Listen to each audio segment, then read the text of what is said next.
Hello everybody, welcome to this edition of Museum Minute. I am Curtis Gosser, the curator of exhibits here at the Hastings Museum.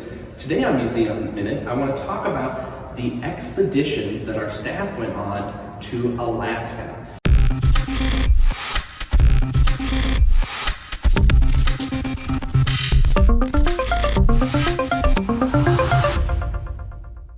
And for one of those expeditions, they did it for the seals that you see behind me here. In 1952, our museum director and a staff member traveled to the then territory of Alaska. And their mission was to collect specimens for both us and the University of Nebraska-Lincoln Memorial Hall. And they were set with the task, with permission from the U.S. government, to collect 10 fur seals, 2 hair seals, 3 Alaskan blue foxes, 3 shrews, and 20 birds. That's a whole lot of hunting. Well, they were fortunate enough to secure their entire bag, which means they got all the animals that they were looking for. And it also took about 9 months for the seal skins, leg bones, flippers, and skulls to all return back here to Nebraska. Now, the odd thing about these animals that you see back here, I don't know how much you all know about taxidermy, but typically there are no bones put into the animal mounts. They use a wire mesh and they fill it with things like cotton towel or straw, at least at that time of day, or at that time period. But these animals actually still have the real flippers, the real leg bones, and the real skulls still inside. Other animals that were put into our collection that came from Alaska are the sea otters that you see here.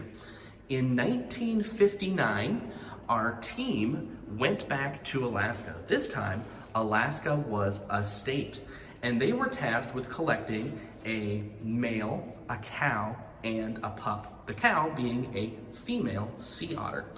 Well, while they were out there, it took them over 3 months before they were able to find the animals that they were looking for. And at that time, they were only able to find the cow and the pup. The male that you see in the back, kind of lounging back, he was actually sent to us at a much later date.